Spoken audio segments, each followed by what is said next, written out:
إن الحمد لله نحمده ونستعينه ونستغفره ونعوذ بالله من شرور أنفسنا ومن سيئات أعمالنا من يهده الله فلا مضل له ومن يضلل فلا هادي له وأشهد أن لا إله إلا الله وحده لا شريك له وأشهد أن محمدا عبده ورسوله أما بعد فإن أصدق الحديث كتاب الله وخير الهدي هدي محمد صلى الله عليه وسلم وشر الأمور محدثاتها وكل محدثة بدعة وكل بدعة ضلالة وكل ضلالة في النار.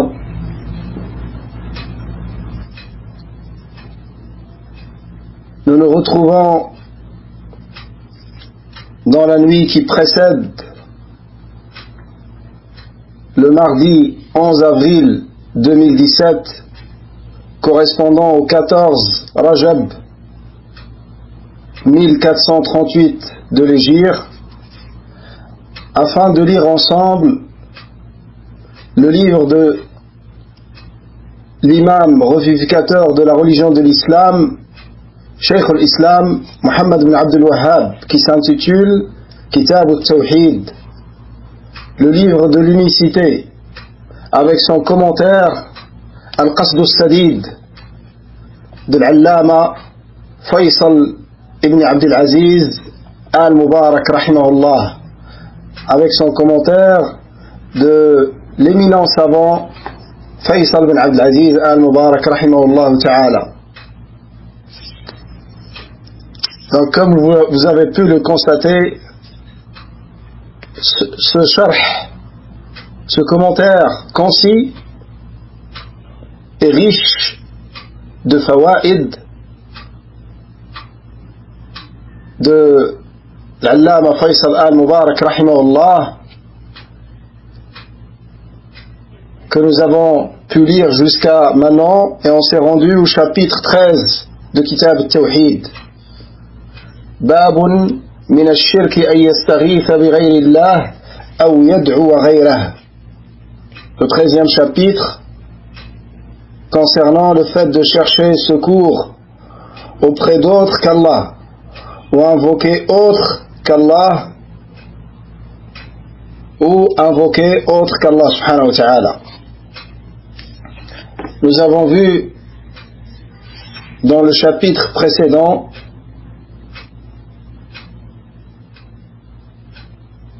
les règles concernant al-isti'adha, le fait de chercher refuge. Et aujourd'hui, bi'idnillah, ou cette nuit, bi'idnillah ta'ala, nous allons voir les règles concernant al-istighatha, qui est le fait de chercher secours. Et ces quatre adorations, à savoir al-isti'adha, wal-istighatha, wal-isti'ana, wal-shafa'a. Ces quatre adorations, à savoir le fait de chercher refuge, de chercher secours, de demander de l'aide et de demander l'intercession, ce sont quatre adorations que le muwahhid voue à Allah Azza wa Jal. Mais c'est autorisé, ces quatre adorations ont la particularité que c'est autorisé de les vouer à une créature quand quatre conditions sont réunies. De les demander à une créature vivante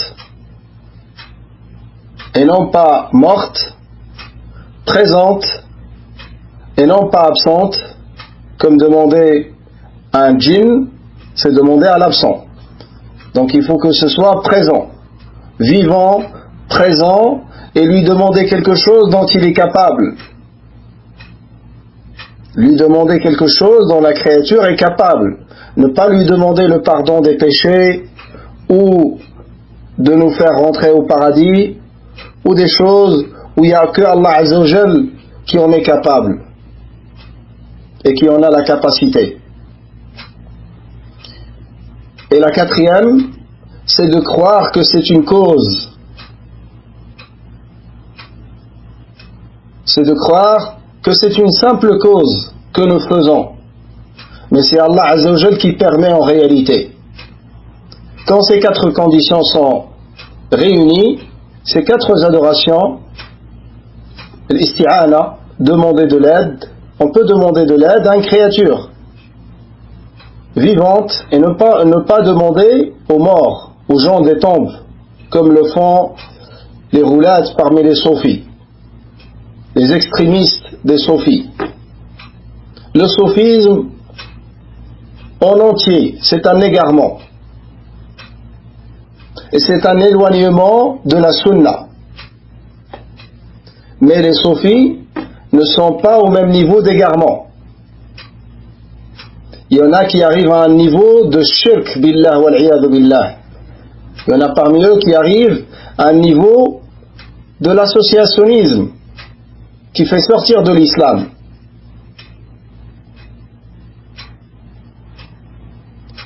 Et au minimum, ils tombent dans les innovations et dans le bid'a.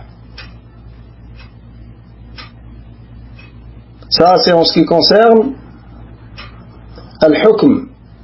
Maintenant, la da'wa d'un soufi dépend de son statut et de son niveau dans l'égarement. On ne fait pas de da'wa à des têtes de soufia comme on le fait à des gens qui sont leurrés et qui croient que cette voie c'est la vérité et c'est la sunna. Ça, c'est des choses à prendre en considération quand on fait da'wa à des gens comme ça, qui sont leurrés. Mugharrarun bihim, et qui suivent ces gens-là, ces têtes, en croyant que c'est ça la vérité, c'est ça l'islam avec lequel a été envoyé notre prophète alayhi salatu wassalam. Avec des gens comme ça, faut montrer la rahma et la shafaqa, la miséricorde vis-à-vis d'eux, et les ramener vers la sunna de la meilleure des façons. Si on a la science, en leur ramenant les dalils sur l'égarement de ces méthodes, ou de les ramener vers des tullab ilm qui en ont la capacité, ou des shuyukh parmi les shuyukh de al-sunnah wal-jama'a.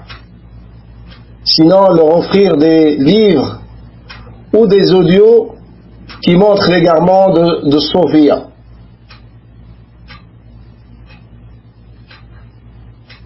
Et celui qui n'a pas la science et qui ne connaît pas les méthodes de da'wa, le mieux pour lui, c'est de ne pas se lancer dans leur da'wa, car il risque de faire plus de mal que de bien.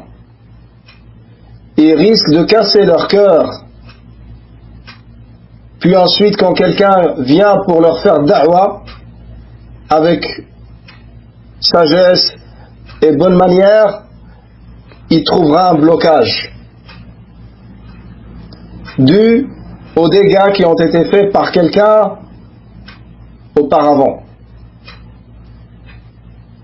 Voilà donc, chapitre, le fait de chercher secours auprès d'autre qu'Allah ou invoquer autre qu'Allah fait partie de shirk. L'imam Muhammad ibn Abd al-Wahhab rahimahullah a rapporté dans ce chapitre 4 versets et un hadith.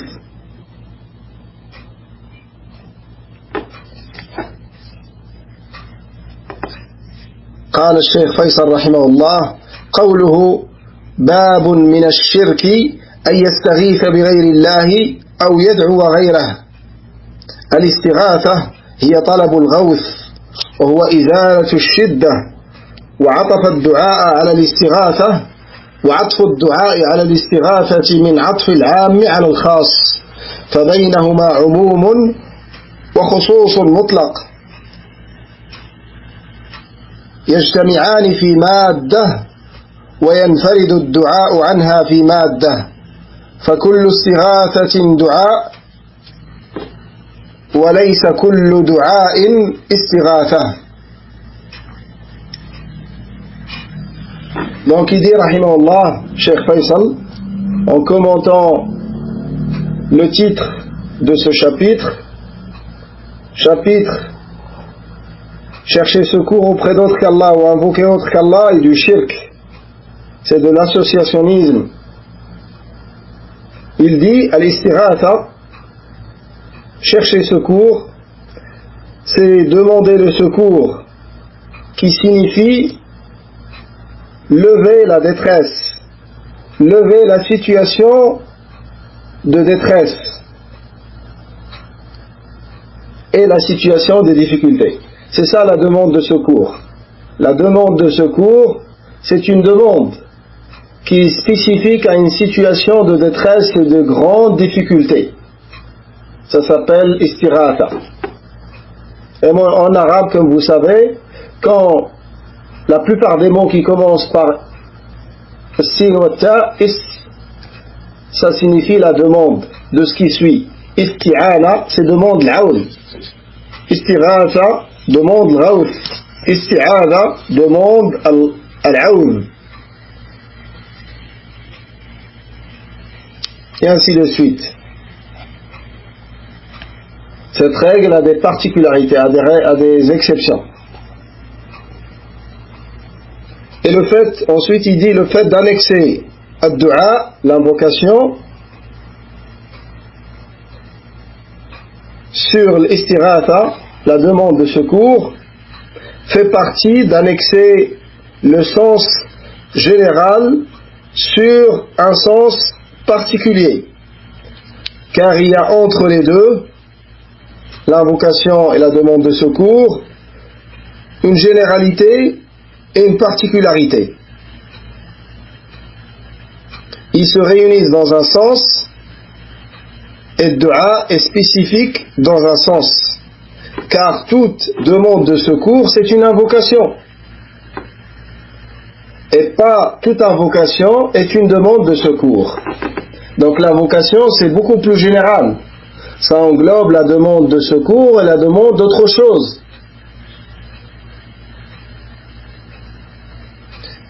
En d'autres termes, l'istighatha, c'est une invocation spécifique à la situation de détresse et de difficulté.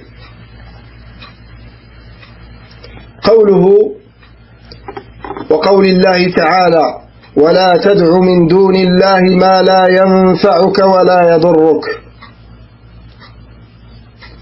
Le sens rapproché du verset, et n'invoque pas en dehors d'Allah ce qui ne peut te profiter ni te nuire, et si tu le fais, tu seras alors du nombre des injustes. ولا تدع من دون الله ما لا ينفعك ولا يضرك فلا يقدر على النفع والضر إلا الله. Car il n'est capable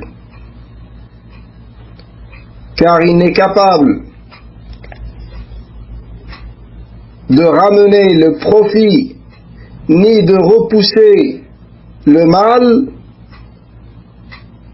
Il n'y a que Allah qui est capable de ça. Il n'y a que Allah qui est capable de ramener le bien et le profit et de repousser le mal et tout ce qui est nuisible.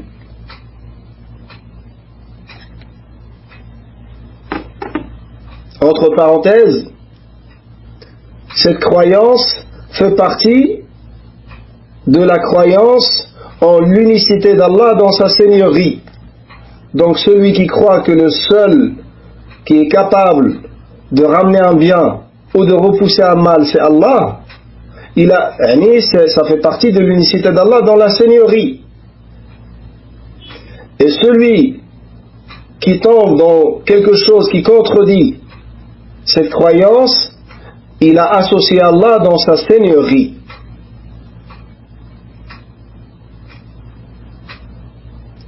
il a associé Allah dans sa seigneurie.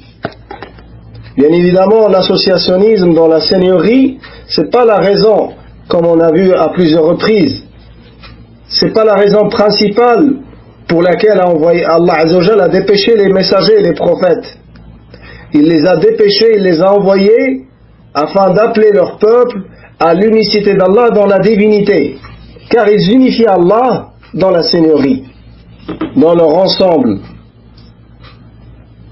Comme les savants le précisent, il peut y avoir des exceptions, mais dans l'ensemble, ils avaient Tawhid al-Rububiyyah. Comme Allah le dit dans le Coran, dans plusieurs versets. وَلَئِنْ سَأَلْتَهُمْ مَنْ خَلَقَ السَّمَاوَاتِ وَالْأَرْضِ لَيَقُولُنَّ اللَّهُ. Et si tu les interroges, qui a créé les cieux et les terres, ils diront c'est Allah. Ils diront c'est Allah. Et malheureusement, dans des individus qui s'apparentent à l'islam de notre communauté, on trouve qu'il y a des formes de shirk au niveau de la seigneurie d'Allah, que ce soit du shirk mineur, shirk al-asghar, ou al-shirk al-akbar, ou du shirk majeur.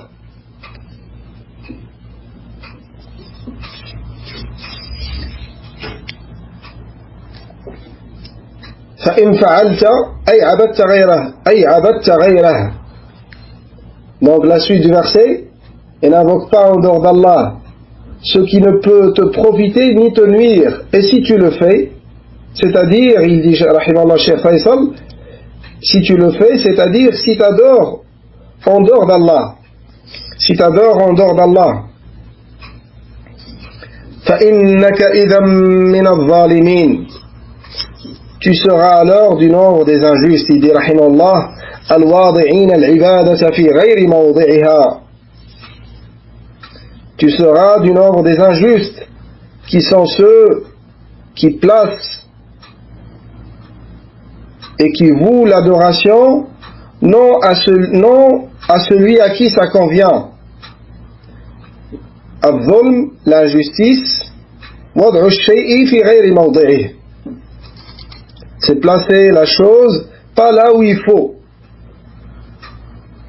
Donc, Al-Zulm, dans l'adoration, c'est vouer l'adoration à qui? Non à celui à qui ça convient. C'est-à-dire la vouer à autre qu'Allah. Car l'adoration ne se doit qu'à Allah subhanahu wa ta'ala. Le deuxième, ou plutôt la suite du verset, وَإِن يَمْسَسْكَ اللَّهُ بِضُرٍّ فَلَا كَاشِفَ لَهُ إِلَّا هُوَ.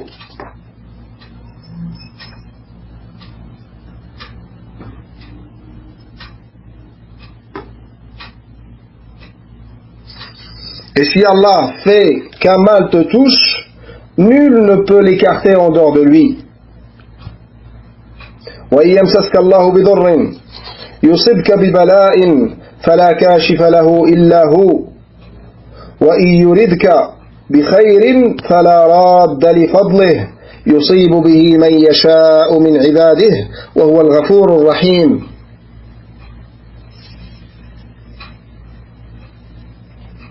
Et si Allah fait qu'un mal te touche, nul ne peut l'écarter en dehors de lui. Si Allah te touche par une épreuve, c'est-à-dire si Allah te touche par une épreuve, personne ne peut la repousser, ni l'écarter en dehors d'Allah subhanahu wa ta'ala. Le deuxième verset que l'imam Muhammad ibn Abdul Wahhab, rahimahullah, a cité dans ce chapitre,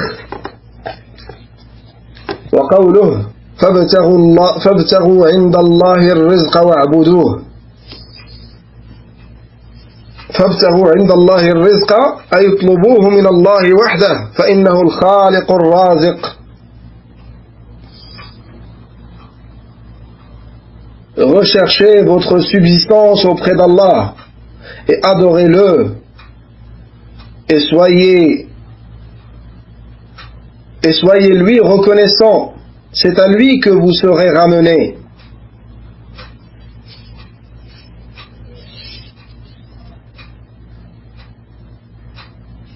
فَابْتَغُوا عِنْدَ اللَّهِ الرِّزْقَ recherchez votre subsistance auprès d'Allah, il dit rahimahullah, c'est-à-dire demandez à Allah seul, car demandez la subsistance à Allah seul, car il est l'unique créateur, l'unique pourvoyeur. Entre parenthèses, comme vous ne demandez la subsistance qu'à Allah Azza wa Jal, de même, n'adorez pas autre qu'Allah subhanahu wa ta'ala, adorez-le seul, uniquement et exclusivement. C'est ça le sens du verset. Et adorez-le seul, c'est-à-dire n'adorez personne en dehors de lui. Washkuru lah. Et soyez lui reconnaissant. Le sens rapproché du verset, Cheikh Faisal dit bimtithali amrihi wajtinabi nahyihi wali'tirafi bi ni'matihi. Et soyez lui reconnaissant en s'exécutant à ses ordres, en s'écartant de ses interdits et en étant reconnaissant de ses bienfaits. En étant reconnaissant de ses bienfaits. C'est lui qui nous les a accordés.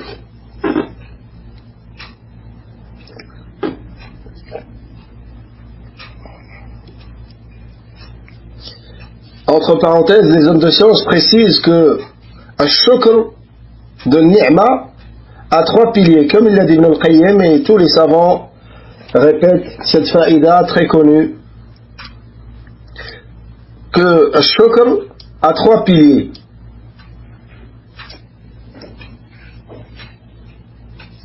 Ash-Shukr avec le qalb, c'est de reconnaître que la ni'ma provient d'Allah et c'est lui qui l'a accordé, c'est lui qui l'a octroyé. Ash-Shukr avec al-lisan, avec la langue, c'est de louer Allah Azza wa Jal sur cette ni'ma, c'est de le louer pour cette ni'ma qui nous a accordé avec la langue et de parler avec le bienfait d'Allah Azza wa Jal, pas pour se vanter mais pour montrer le ni'ma d'Allah sur nous et le remercier sur cette ni'ma. Et le 3e pilier qui est Ash-Shukr avec les membres, c'est d'utiliser cette ni'ma dans l'obéissance à Allah Azza wa Jal et surtout pas dans sa désobéissance. On donne un exemple avec ni'ma de la vue. Ni'ma de la vue, cette ni'ma immense qu'Allah nous a accordée, qu'Allah garde sur nous cette ni'ma immense qui est la ni'ma de la vue. Donc comment remercier Allah Azza wa Jal sur cette ni'ma? Tout d'abord avec notre cœur, c'est de savoir que celui qui nous a accordé la vue, c'est Allah Azza wa Jal et personne d'autre en dehors de lui. Deuxièmement, avec la langue, c'est de remercier Allah sur cette ni'ma et de parler avec cette ni'ma d'Allah Azza wa Jal. Et troisièmement, en utilisant la vue dans ce que Allah aime et agrée, en regardant ce que Allah nous a autorisé et en fermant les yeux sur ce que Allah nous a interdit. Celui qui a réuni ces 3 piliers, il a reconnu la ni'ma. Il a reconnu la ni'ma. Il a remercié afwan la ni'ma. Il a remercié la ni'ma. Dans la fin du verset, Allah Azza wa Jalla dit Ilayhi turja'un. C'est à lui que vous serez ramenés. قال الشيخ فيصل فاستعدوا للقائه فيجازي كل عامل بعمله. Préparez-vous pour sa rencontre. Chacun sera rétribué selon ses actes. Chacun d'entre vous sera rétribué selon ses actes. Le 3e verset dans ce chapitre ومن أضل ممن يدعو من دون الله من لا يستجيب له إلى يوم القيامة.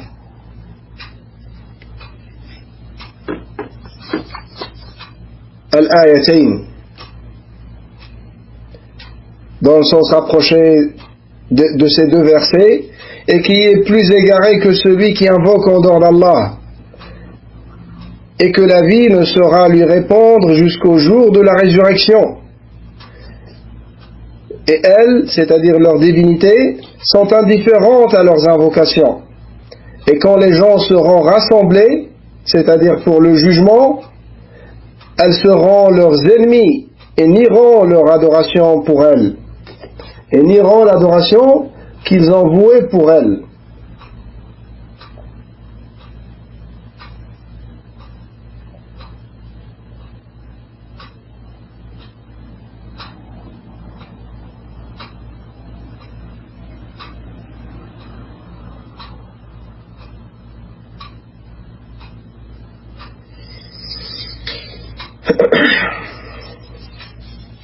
قال الشيخ فيصل رحمه الله: قوله تعالى: ومن أضل ممن يدعو من دون الله، الآية، أي لا أضل ممن يعبد مع الله من لا يستجيب له ولو سمع دعاءه أبدا. Donc le sens, dans le sens, il a expliqué le verset, il a dit, c'est-à-dire le verset, et qui est plus égaré que celui qui invoque en dehors d'Allah. C'est-à-dire que personne n'est plus égaré que celui qui adore en dehors d'Allah,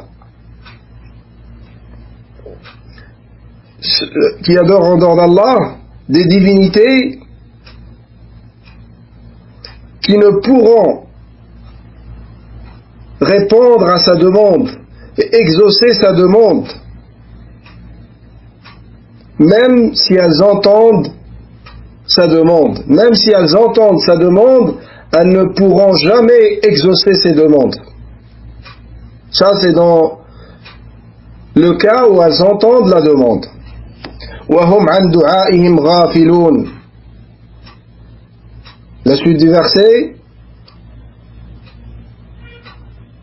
Et elles, c'est-à-dire les divinités, sont indifférentes à leurs invocations, sont insouciantes face à leurs invocations. Il dit rahimahullah: لأنهم إما جمادات وإما عباد مأمورون مشتغلون بأحوالهم. Pour une de deux raisons. Ou bien parce que ce sont des objets inertes, ne contenant pas de vie.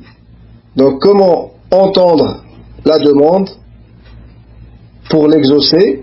Ou bien ce sont des serviteurs qui sont ordonnés et occupés et pris par leurs affaires, les choses pour lesquelles sont créés.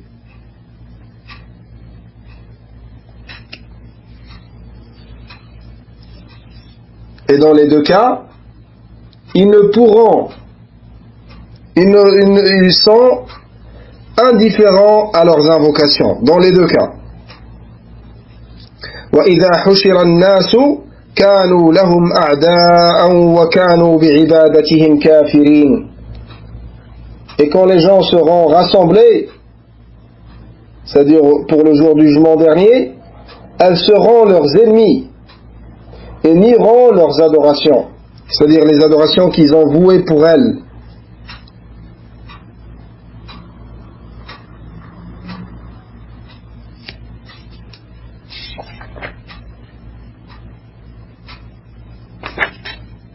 قال الله تعالى: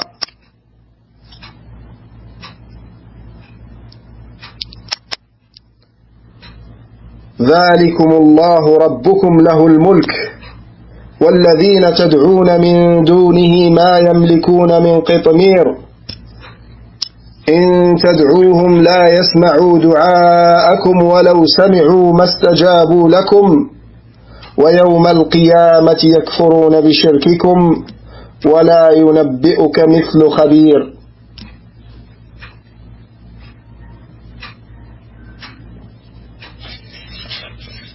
Dans le sens rapproché de ce verset,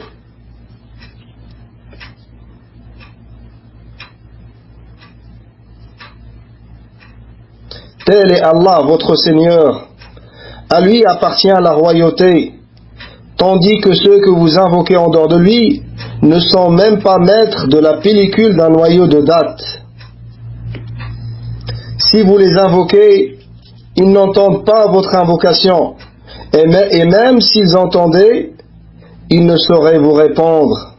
Et le jour du jugement, ils vont vous nier. Ils vont nier votre adoration, votre association. Nul ne peut te donner des nouvelles comme celui qui est parfaitement informé, c'est-à-dire Allah Azza wa Jal. C'est lui le parfaitement informé.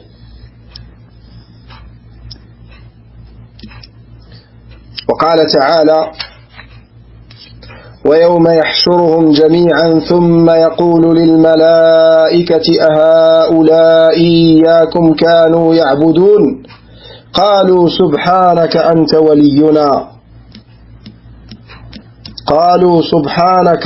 ولينا أنت ولينا من دونهم بل كانوا يعبدون الجن أكثرهم بهم مؤمنون.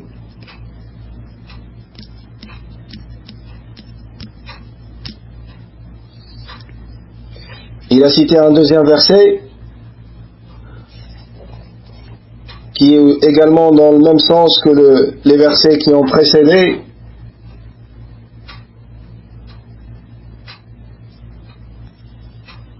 Et le jour où il les rassemblera tous, puis il dira aux anges: est-ce vous que ces gens-là adoraient? Ils diront: gloire à toi, t'es notre allié en dehors d'eux. Ils adoraient plutôt les djinns, en qui la plupart d'entre eux croyaient. وقال تعالى: ولا يأمركم أن تتخذوا الملائكة والنبيين أربابا أيأمركم بالكفر بعد إذ أنتم مسلمون. Également, ce troisième verset que Cheikh Faisal rahimahullah a cité, qui confirme le même sens que l'imam Muhammad bin Abdul Wahhab a cité dans ce chapitre.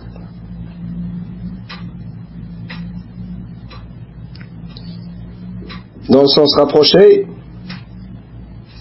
et il ne va pas vous commander de prendre pour Seigneur anges et prophètes. Et il ne va pas vous commander de prendre pour Seigneur anges et prophètes. Vous commanderait-il de rejeter la foi, vous qui êtes musulmans, vous qui êtes musulmans? وقال تعالى: قل ادعوا الذين زعمتم من دون الله فلا يملكون كشف الضر عنكم ولا تحويلا أولئك الذين يدعون يبتغون إلى ربهم الوسيلة أيهم أقرب ويرجون رحمته ويخافون عذابه إن عذاب ربك كان محذورا.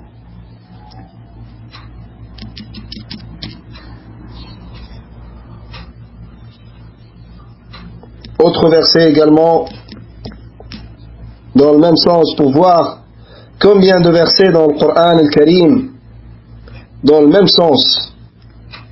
Celui-là dans le sens rapproché, dans Sourate Isra, celui-là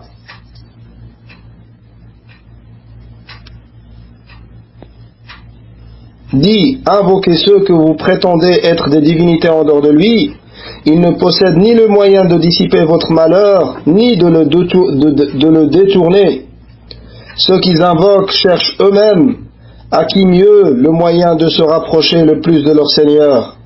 Ils espéraient sa miséricorde et craignent son châtiment. Le châtiment de ton Seigneur est vraiment redouté.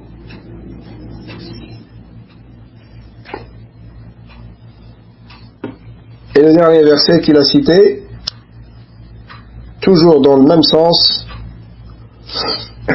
قال تعالى: ويوم يحشرهم وما يعبدون من دون الله فيقول أنتم أضللتم عبادي هؤلاء أم هم ضلوا السبيل قالوا سبحانك ما كان ينبغي لنا أن نتخذ من دونك من أولياء.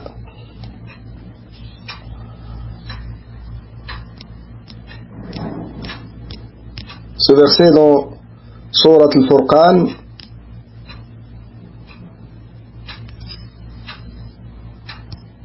dans le sens rapproché, et le jour où il les rassemblera, eux et ceux qu'ils adoraient en dehors d'Allah, il dira, est-ce vous qui avez égaré mes serviteurs que voici, ou ont-ils eux-mêmes perdu le sentier? Ils diront, gloire à toi.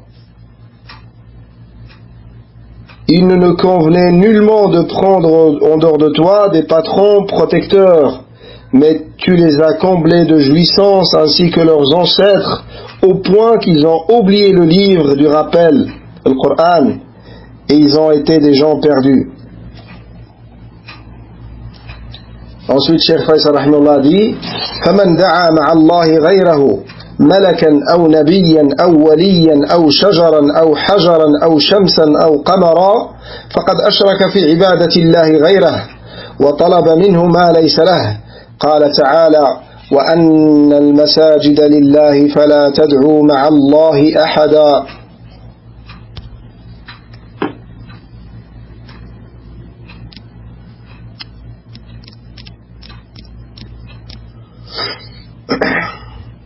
Il a dit ensuite فَمَنْ دَعَا, celui qui invoque et qui adore en dehors d'Allah, que ce soit un ange ou un prophète, ou un allié d'Allah, un saint, ou un arbre, ou une pierre, ou le soleil, ou la lune, il a associé Allah dans son adoration. Et il lui a demandé ce qui ne lui appartient pas. Et il lui a demandé ce qui ne lui appartient pas. Allah Azza wa Jalla a dit dans le sens du verset, les mosquées sont consacrées à Allah. N'invoquez donc personne avec Allah. Les mosquées sont consacrées à Allah. N'invoquez donc personne en dehors d'Allah subhanahu wa ta'ala.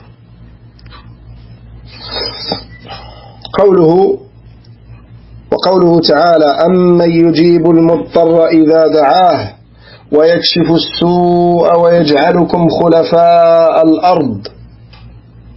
Dans le sens du verset, n'est-ce pas lui qui répond à l'angoissé quand il l'invoque et qui enlève le mal et qui vous fait succéder sur la terre, génération après génération? Y a-t-il donc une divinité avec Allah? C'est rare que vous vous rappeliez.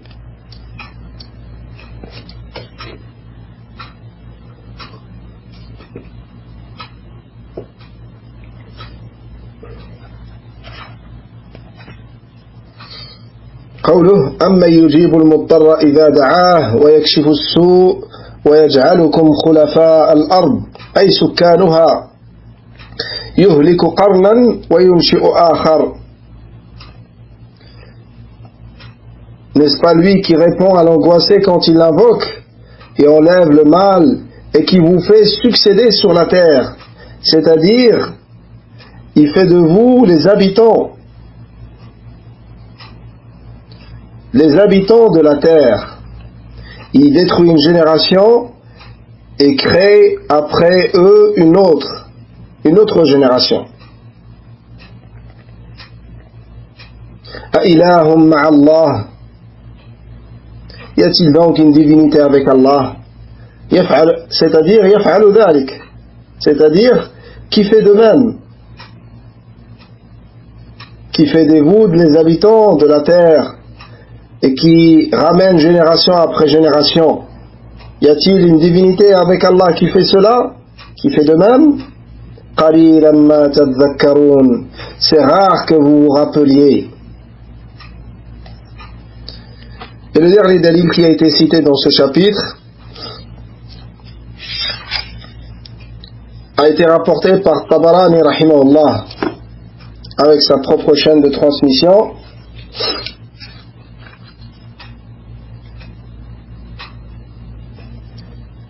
أنه كان في زمن النبي صلى الله عليه وسلم منافق يؤذي المؤمنين فقال بعضهم قوموا بنا نستغيث برسول الله صلى الله عليه وسلم من هذا المنافق فقال النبي صلى الله عليه وسلم إنه لا يستغاث بي وإنما يستغاث بالله.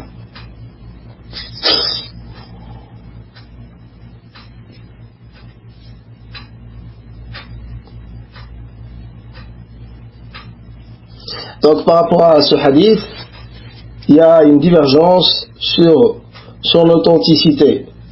Il y a des savants qui l'ont jugé bon et d'autres l'ont jugé daïf.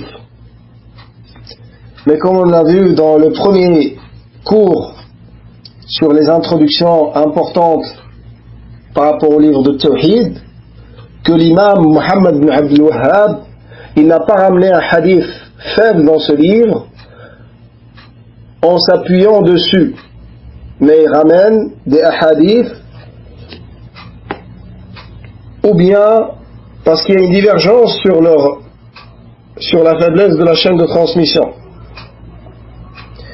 Et dans ce cas-là, il ne va pas le ramener en se basant dessus, mais pour confirmer les sens qui ont été rapportés dans les dalils authentiques, à savoir ici tous ces versets qu'on a vus qui confirment ce sens-là.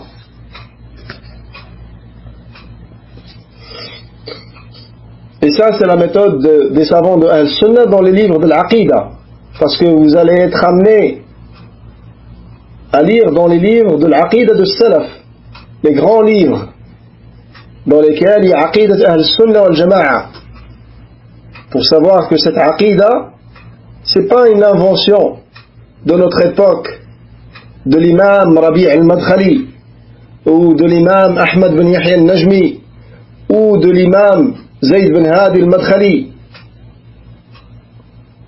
ou des autres savants de la Sunna. Cette Aqidah,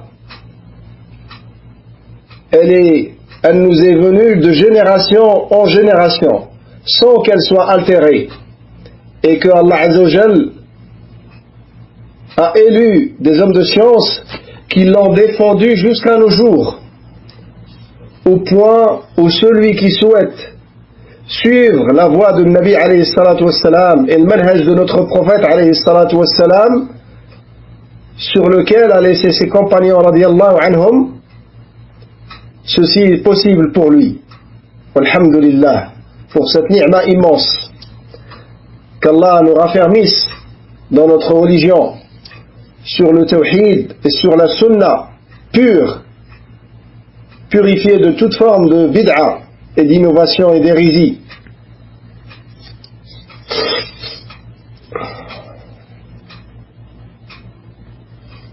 Donc dans ce hadith, Cheikh Faisal rahimahullah dit قوله كان في زمن النبي صلى الله عليه وسلم منافق يؤذي المؤمنين قيل إنه عبد الله بن أبي فقال بعضهم. Donc cet hypocrite qui faisait du mal et qui nuisait aux croyants à l'époque du prophète alayhi salatu wassalam, du vivant du prophète alayhi salatu wassalam, ça a été dit que c'était Abdullah ibn Ubay, et ça a été dit d'autres paroles. Abdullah ibn Ubay, la tête de l'hypocrisie. فقال بعضهم, certains d'entre eux ont dit, c'est-à-dire أي بعض الصحابة قيل هو أبو بكر رضي الله عنه, c'est-à-dire certains parmi les compagnons ont dit, et ça a été dit que celui qui a dit ça parmi les compagnons, c'est Abu Bakr Siddiq radiyallahu anhu. Il a dit قوموا بنا نستغيث برسول الله صلى الله عليه وسلم من هذا المنافق. Ils ont dit, allons chercher secours auprès du messager d'Allah contre cet hypocrite qui a fait du mal aux croyants. Cheikh Faisal rahimahullah dit لأنه صلى الله عليه وسلم يقدر على كف أذاه, car le prophète alayhi salam, il peut l'empêcher de son mal, de faire son mal et de continuer à nuire aux croyants. فقال النبي صلى الله عليه وسلم إنه لا يستغاث بي وإنما يستغاث بالله. Le prophète alayhi salam a dit, on ne cherche pas secours auprès de moi, mais auprès d'Allah. Cheikh Faisal a commenté, كره صلى الله عليه وسلم أن يستعمل هذا اللفظ في حقه وإن كان مما يقدر عليه في حياته حماية لجناب التوحيد وسدا لذرائع الشرك وأدبا وتواضعا لربه عز وجل. Donc le prophète alayhi salam a détesté qu'on utilise ce terme vis-à-vis de lui, c'est-à-dire demandant secours auprès du messager d'Allah. Il a détesté qu'on utilise ce terme vis-à-vis de lui, malgré que ça fait partie des choses dont il est capable pendant son vivant. Pourquoi le prophète a agi de cette manière? Il nous dit Cheikh Faisal rahimahullah, et cette parole est prise de Fath al-Majid. De Fath al-Majid, une des explications du Kitab Tawhid, du petit-fils de l'imam Muhammad ibn Abd al-Wahhab.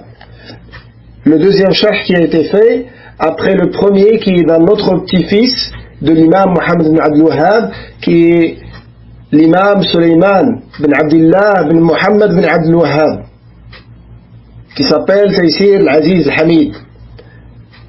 Et Cheikh Abdurrahman bin Hassan al-Sheikh, l'autre petit-fils, il est venu, il a résumé le livre de son neveu, car ils sont de deux fils de l'imam Muhammad bin Abd al-Wahhab différents, du fils Abdullah de Muhammad bin Abd al-Wahhab et du fils Hassan bin Abdullah bin Muhammad bin Abd al-Wahhab. Hassan bin Muhammad bin Abd al-Wahhab. Voilà, ils sont des neveux. Ils sont des fils de leurs pères sont différents. Et leurs deux pères, ce sont des fils de Muhammad bin Abd al-Wahhab, rahimahullah. Il a résumé le livre de son neveu, l'imam Sulayman, et il a rajouté des fawaïd.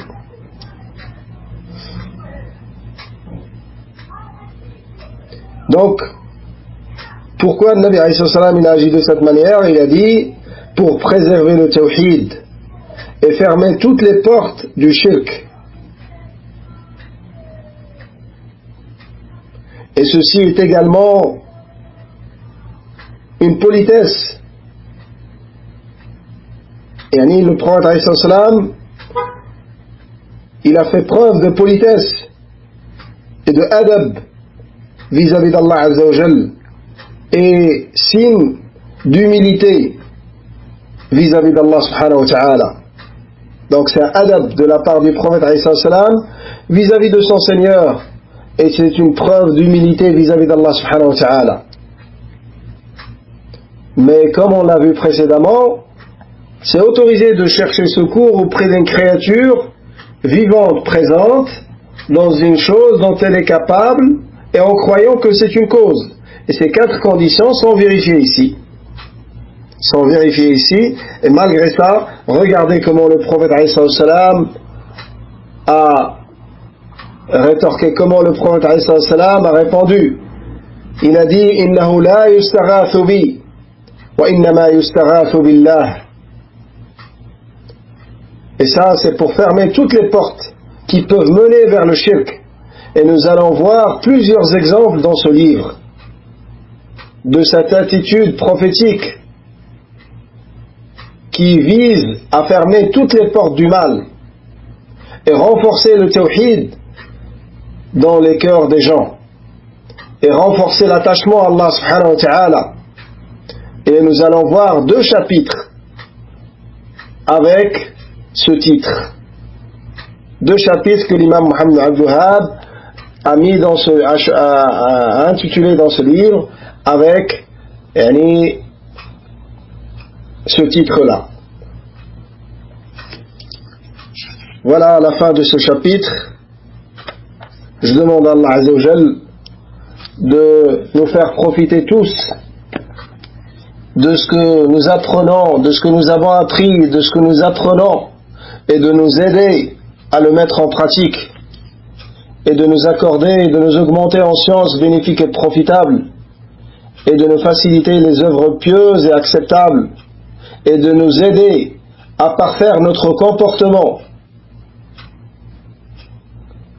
et de nous faciliter les voies de la science, et de nous ouvrir les portes de l'apprentissage de la langue de la science, la langue arabe, que je ne me lasserai jamais de recommander à mes frères pour qui j'aime ce que j'aime pour ma personne, d'augmenter leur savoir en langue arabe et d'apprendre la langue arabe. Et d'après ce qui a été constaté en France, c'est rare les frères qui arrivent, les frères et les sœurs, c'est rare ceux qui arrivent à atteindre un niveau dans la langue arabe en restant en France. C'est extrêmement rare. Mais c'est plus facile pour ceux qui voyagent et qui vont vers les pays musulmans où il y a des centres d'apprentissage de la langue arabe. Et ça, bi'idnillah, c'est la porte qui s'ouvre pour toi pour l'ilm. Car il faut savoir qu'il n'y a pas d'ilm en français. Ça, je le dis et je le répète. Il n'y a pas de ilm en français. L'ilm, c'est en arabe. Mais, ce que nous faisons, c'est des solutions de dépannage afin d'acquérir les bases et le minimum qui nous permet d'être sur un tawhid pur et purifié de toute forme de shirk bi'idnillahi ta'ala, et